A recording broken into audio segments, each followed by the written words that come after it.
హైదరాబాద్ మహానగరంలో పోలీస్ స్టేషన్లను అక్రమ సంబంధాల కోసం వాడుతున్న ఇన్స్పెక్టర్లట 2 రోజుల్లో ఇద్దరు. 2 రోజుల క్రితమే మలక్పేట్ సిఐ నరసింహ ఓ మహిళతో పోలీస్ స్టేషన్లోనే అక్రమ సంబంధం పెట్టుకున్నాడని సస్పెండ్ చేశారు. ఈ రోజు జూబ్లీహిల్స్ సిఐ శ్రీనివాసరెడ్డి కూడా అక్రమ సంబంధంతో సస్పెండ్ అయ్యాడట. సిఐతో పాటు ఆ పైన ఉండే ఇద్దరు కూడా రెడ్లే ఉండాలి తప్పదు, అదే చట్టం ధర్మం కూడా. జూన్ 2023లో మేడం అంటూ సంబోధన, 16 ఫిబ్రవరి 2024 నాడు అబార్షన్ అట.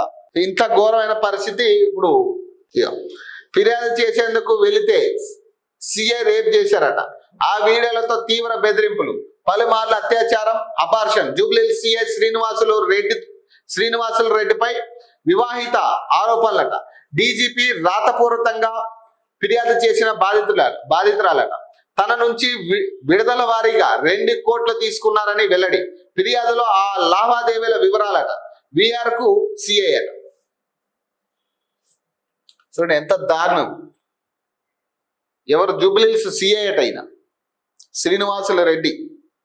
ఈయన ఒక కేసుకై ఒక వివాహితర ఆమె వెళ్తే ఆమెని రేప్ చేసిండట. రేప్ చేసి ఆ వీడియోలు చిత్రీకరించి ఆమెను బెదిరించి 2 కోట్ల పైసలు తీసుకున్నాడట. 2 కోట్లు. ఇప్పుడు ఆమె బయటకు వచ్చి ఆయన మీద కేసు పెడితే ఇప్పుడు ఆయన లోపలికి వెళ్ళే పరిస్థితి. సస్పెండ్ అయ్యింది. ఆయన అబార్షన్ చేయించిండట ఆమెకి.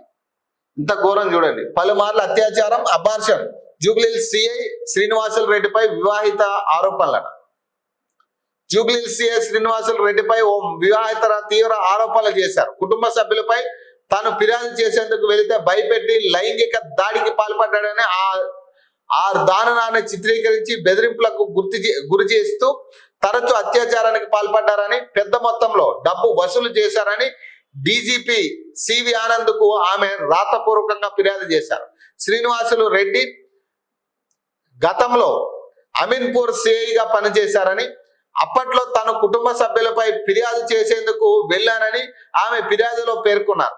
ఆయన కారణంగా తన గర్భం దాల్చానని, తర్వాత ఆయనే తనను ఆసుపత్రికి తీసుకెళ్లి బలవంతంగా అబార్షన్ చేయించారని, ఆసుపత్రి రిపోర్టులో తను ఉపయోగించే ఫోన్ నెంబర్ని రాయించారని ఫిర్యాదులో పేర్కొన్నారు. వీడియోలు అడ్డం పెట్టుకుని తీవ్ర బెదిరింపులకు పాల్పడి తన నుంచి ఇప్పటి వరకు దాదాపు 2 కోట్లు తీసుకున్నారని ఫిర్యాదులో ఆమె ఆరోపించారు. ఈ మేరకు డబ్బుకు సంబంధించి ఆధారాలుగా ఆన్లైన్ ట్రాన్సాక్షన్ పత్రాలను ఫిర్యాదుకు జత చేశారు.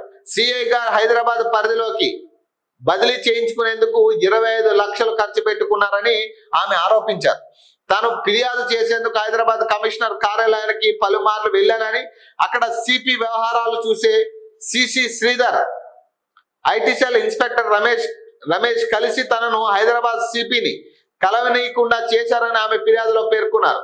తనను వదిలేయాలని శ్రీనివాసుల రెడ్డిని తను బ్రతిమాలుకున్నానని, తనను ఆయన రక్తం వచ్చేలా కొరికి హింసించారని ఫిర్యాదులో వివరించారట.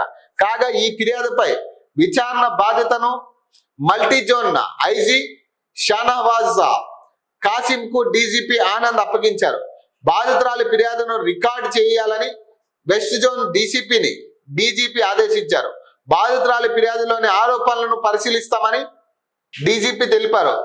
ఇది జరిగిన కొన్ని గంటల తర్వాత 7 సీఐలను బదిలీ చేస్తూ సిపి సజ్జనార్ ఉత్తర్వులు జారీ చేశారు. వీరిలో జూబ్లీహిల్స్ సిఐ శ్రీనివాసులు రెడ్డి ఉన్నారు. ఆయన్ను విఆర్ అటాచ్ చేస్తూ ఉత్తర్వులు జారీ అయ్యాయి.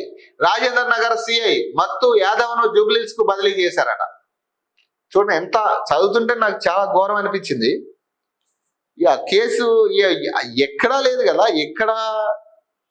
ఎక్కడా కూడా భద్రత లేదు కదా అమ్మాయికి. నిన్న చిన్నపిల్లలు నిన్న మనం చిన్నపిల్లలు ఈరోజు చూడండి ఏకంగా సిఏ టీచర్లు, నిన్న ఉపాధ్యాయుడు వరంగల్, ఈ సిఐ పోలీస్ స్టేషన్లా ఇంత దారుణమా, ఇంత ఘోరంగా. అంటే మీ దగ్గర చట్టాలు ఉన్నాయి, మీ దగ్గర అధికారం ఉందని మీ ఇష్టాచారం చేస్తారా ఇక మొత్తం. ఏ కోరిక చూడండి ఎంత ఘోరంగా. అందులో చూడండి ఆమె రాసిన దాంట్లో తనను ఆయన రక్తం వచ్చేలా కొరికి హింసించారని ఫిర్యాదులో వివరించిందని. ఒక మహిళ తన మీద జరిగిన అఘాయిత్యానికి ఎంత క్షీణించి ఉంటే, ఎంత కుంగిపోయి ఉంటే ఈ ఈ పరిస్థితికి వచ్చి ఉండాలి. ఎన్నిసార్లు ప్రయత్నిస్తా ఆమెని అక్కడి దాకా పోనివ్వకుండా ఉంటే ఆమె ఇప్పుడు విసిగిపోయి ఆ లెటర్ రాసిందిగా, మొత్తం రాతపూర్వకంగా లెటర్ రాసి దానికి ట్రాన్సాక్షన్లన్నీ అటాచ్ చేసి పంపించిందట. పైసలు పంపించిన ట్రాన్సాక్షన్లన్నీ అటాచ్ చేసి పంపించిందట. మరి ఇట్లాంటి వాళ్ళని ఏం చేయాలి ఇప్పుడు?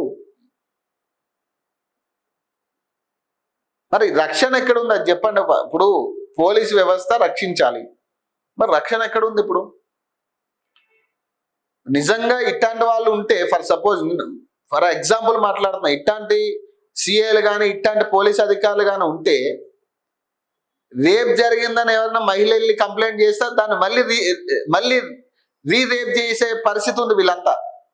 అట్లాంటి వాళ్ళు తయారయ్యారు మొత్తం. మరి ఇలాంటివన్నీ చూస్తే అలానే ఉంది. మళ్ళీ రేప్ చేసే పరిస్థితే, మళ్ళీ అఘాయిత్యానికి పాల్పడే పరిస్థితే ఉంటుంది.